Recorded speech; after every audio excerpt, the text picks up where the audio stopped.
Hey mama, welcome back to For Moms, a Safe Space. I'm your host Simone, and I'm so glad you're here.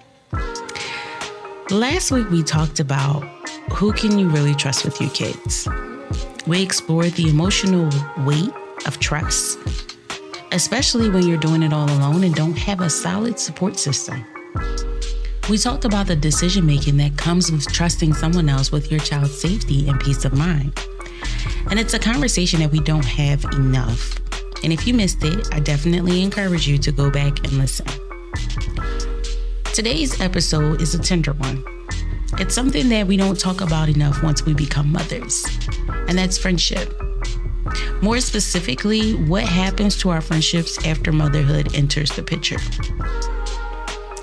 Because for a lot of us, motherhood doesn't just shift our identity, it reshapes our relationships too, as we discussed in episode 2.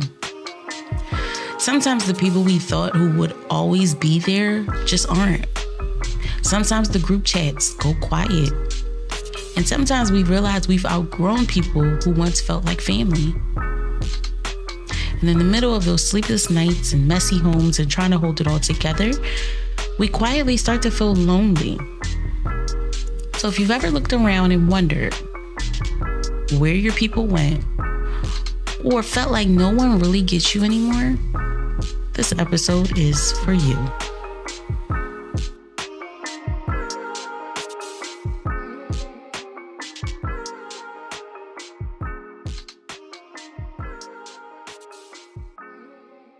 So let's talk about it. The loneliness that creeps in once you become a mom, where you don't have energy to reach out, or if you do reach out, it feels like no one's on the same page. You have friends that fall off completely. You have some that just don't know what to say now that you're in a different season. And then you have some who make you feel guilty for not being available the way you used to be. So the "we should catch up" text turn into unread texts. Or "I'll come visit the baby soon" turns into radio silence. And before you know it, you're going through one of the biggest life transitions ever alone. And even if you have friends, you might still feel lonely. Because sometimes the hardest part isn't the loss of friends. It's realizing that your friends no longer see you and can no longer relate to you. So motherhood often becomes a mirror. And it reflects back the truth of your friendships. Were they deeply rooted, or were they just surface? Did you have space to grow, or were you playing a role just to keep the peace?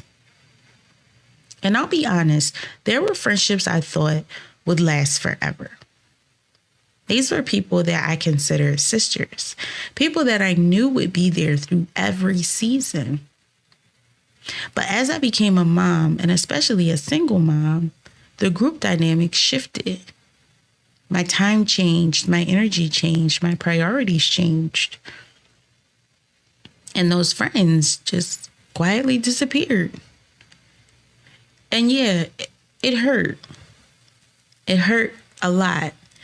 And I don't think that it was something I realized hurt me as much as it did until now. I remember I had my oldest son 12 years ago. And it seems like the more I go through this podcast, it's like my own therapy for myself.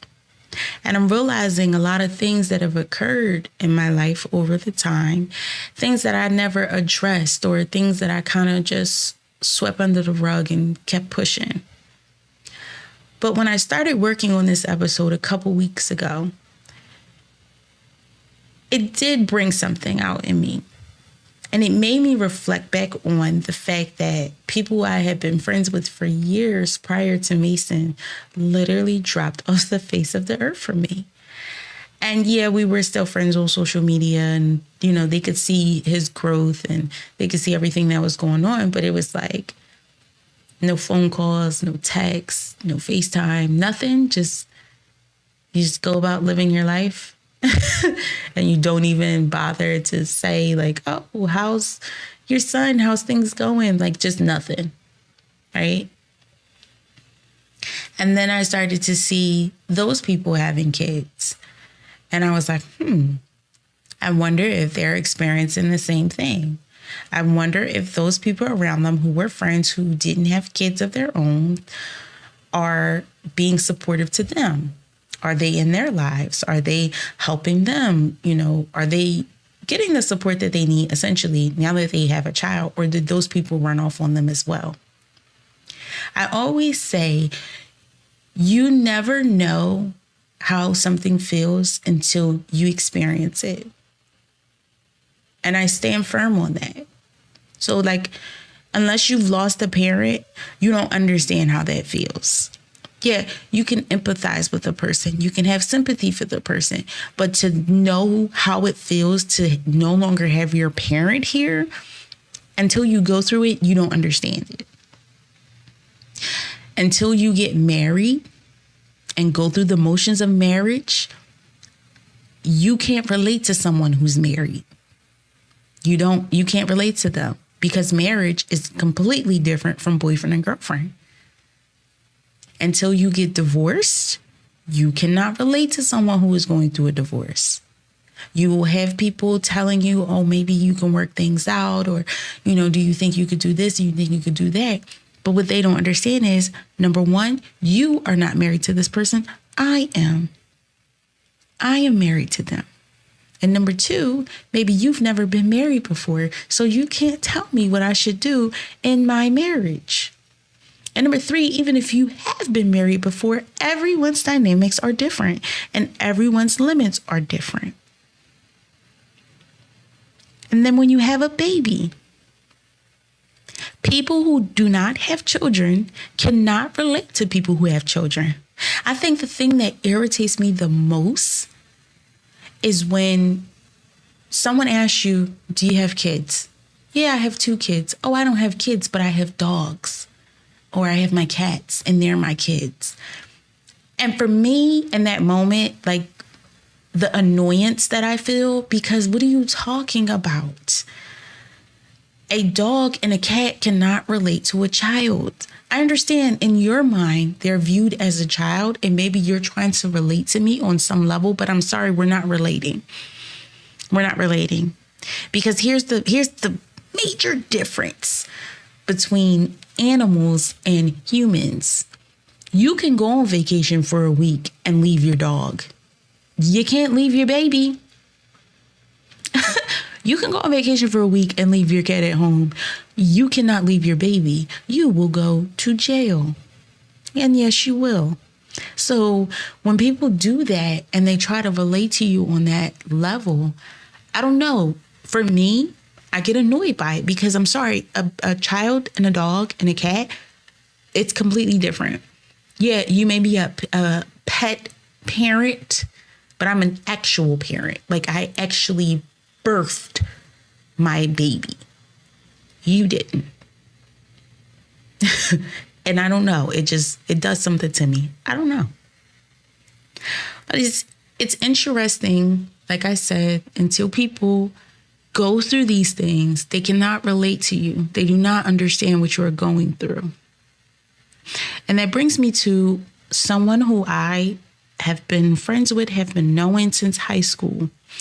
And her and I had a falling out and we hadn't talked for, I don't know, maybe 7 years, I think. 7 years we hadn't spoken to each other.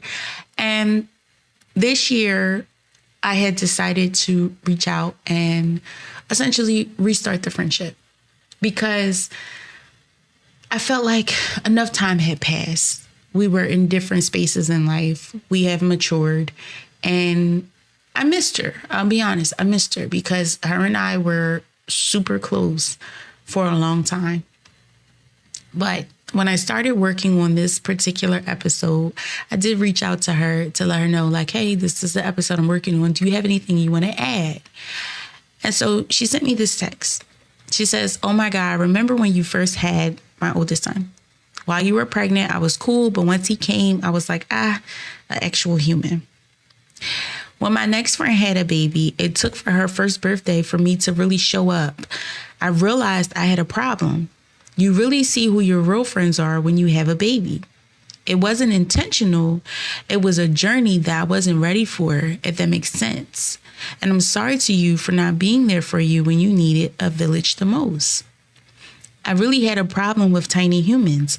I really don't know what it was like. Like, even when I had my son, I was so scared to be with him by myself. I stayed with my mom for the first 2 weeks. But me being pregnant, my experience was different.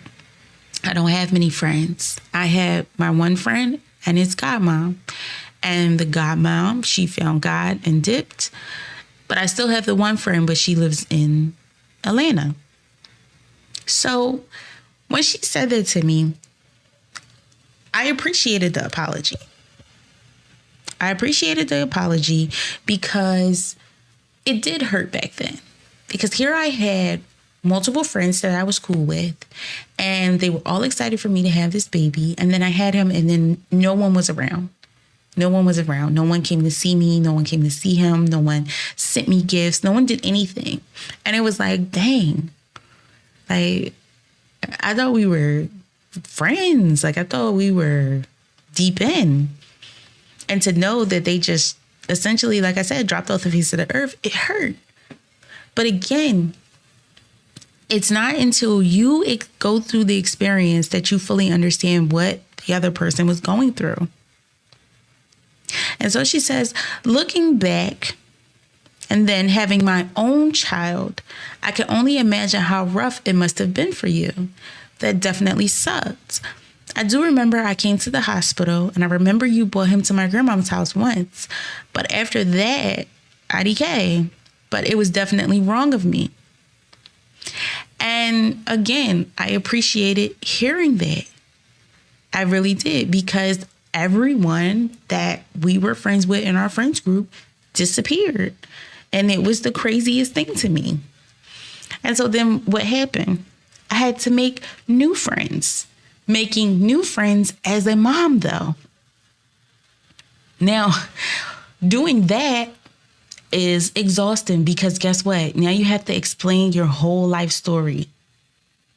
You have to explain your whole life story again to this mom, and you have to listen to this mom's life story so you two can get comfortable with each other. But then here's the top 3 things that happens. Number 1, will they judge me? Number 2, will they get what I'm going through? And number 3, will I have to shrink myself just to fit in? Number 1, will they judge me, is probably the top thing that moms worry about. And that comes along with that mom guilt that we discussed, right? And it's because your family dynamics may not be the same as this mom's family dynamics. So let's take this example. You are a single mom and you have one child. And the reason you're a single mom is because dad is away at college. And that's not, I don't mean college, yo. I mean, the dad's away. And because of that, you're by yourself, right? And you decide to go to the park and you see another mom there, and she's also there alone with her kid. And y'all 2 kids are around the same age. And somehow, some way, you strike up a conversation with this mom. And the question comes, oh, well, where's their dad? And then you have to say, oh, he's away at college, but we know it's not college. And then you ask her, well, where's her child's father? And she says, oh, we're married. He's working. I'm a stay-at-home mom. And then you start to feel like, oh, geez, she can't relate to me. She's got a picture-perfect life, and I have a broken family. And she's going to judge me because the person I chose to procreate with is away, and they can't even help me or support me in any type of way.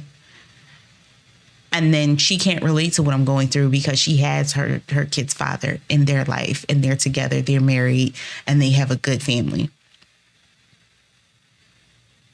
And then, so that whole situation for you becomes stressful. And you start to feel anxious. You start to feel anxiety because it's like, dang, I want to make a new friend, but my life and my dynamics is completely different than hers. So how can she relate to me? And I feel like she's going to judge me because of who I chose to have a child with. But here's one thing that's for sure. All moms, whether you're single, in a relationship, or married, essentially go through the same things. All moms essentially go through the same things. So even though your family dynamics may be different, you guys may relate on a different level. And that may be, oh, I'm so exhausted because it's just me and the toddler all day long. And even when her husband comes home, he's a little bit involved, but for the most part, because she's a stay-at-home mom, she does everything. And then you relate because you're a single mom who does everything. It could be that one small, minute thing that can bring you two together and form that friendship. Making friends at this stage takes courage, vulnerability, and patience. But here's the beautiful part. When you do find those connections, ones that see you, support you, love you in your messy motherhood moments, they hit differently. Because this time you're not bonding over clubs and brunches. You're bonding over survival, over stretch marks, therapy, and random breakdowns throughout the day. And I hold the friendships that I have now so dearly because they understand. I can shoot a quick text like, hey, XYZ, and that person will be like, I get it. I understand. Or just being able to say, hey, I need to quickly vent. And being able to say what you're going through right in that moment, and that person coming back to you and telling you, I understand. You're not crazy for feeling how you're feeling, because they may have experienced something similar. Those friendships mean so much, because in those friendships, you feel seen, you feel heard. So if you've ever been feeling isolated or like no one truly understands what you're going through, I want you to know this. You are not too much, and you're not the problem. And it took me a while to realize that I was not the problem. It took me years to realize that I was not the problem. We are growing every day. Every day. Just like babies, from the time they are fertilized and they turn into an embryo, it is nonstop, constant growing. That's what's going on with us. And sometimes growth requires you to make room for new people that can meet you where you are now and not where you used to be. And those friends, they do exist. And you're worthy of that kind of love. So now, I want you to take a moment and ask yourself, what friendships feel heavy right now and why? In this season, I am firm on who I'm allowing into my space. And if I don't feel like the friendship or the relationship that we have is holding any value or doing anything good for my life, I'm letting go of it. And I'm not providing explanations. I'm not sending long texts or asking for phone calls. I'm just simply letting go. What would it look like to make space for friendships that nourish you? See, you may be stuck in a place where you still want your old friends because they're familiar to you and you know them, and it's easier to continue a friendship with someone that you've known for years. And it's scary to start a new friendship. But attempting to make that space could probably be the best decision you have made. And I feel like for me, I did that. I was able to just let go of old friends and make room for new friends. Now, granted, like I said earlier, I did rekindle a friendship with someone from back in the day who, did leave me high and dry once I had my oldest son. But now that she has a child, she can relate to me. And she can understand what I was going through and how I was feeling. And she can understand how it feels to have the people who said they would support you just disappear. And because of that, now we have our friendship again. Now we can talk every day. And now we are on the same level emotionally as mothers. So we can relate to each other. Yeah, my child is a little bit older than hers, my oldest son. And that's okay. That's okay. Because no matter what age your child is, us moms, we essentially, like I said, go through the same things. We go through the same things.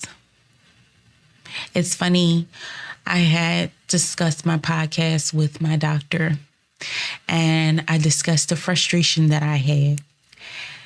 And she went off and she was like, I feel the same way. And it shocked me to hear her say that, because I was like, wow, I wouldn't think that from her. I wouldn't think that she would have a similar struggle. And she went on to say things that she was experiencing and things that upset her. And it was like mirroring what I said or what other people around me had said. And that's when I was like, okay, this podcast might do its thing. Because so many moms say the same things, maybe worded a little differently, but we're all going through something similar. We are. So I have a few affirmations that I would like for you guys to say. Write it down in your notes, pause, listen back, and hold on to it. I want you to say, I am allowed to outgrow old friendships. The right people won't require me to shrink to be loved. And finally, I am not alone in this journey, even when it feels that way. So, take those affirmations, write them down like I said, and go back to them whenever you start to feel away.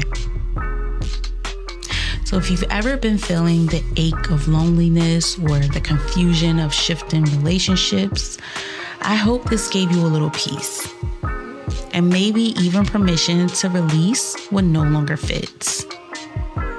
The right people will meet you in this season. And in the meantime, I'll be right here with you.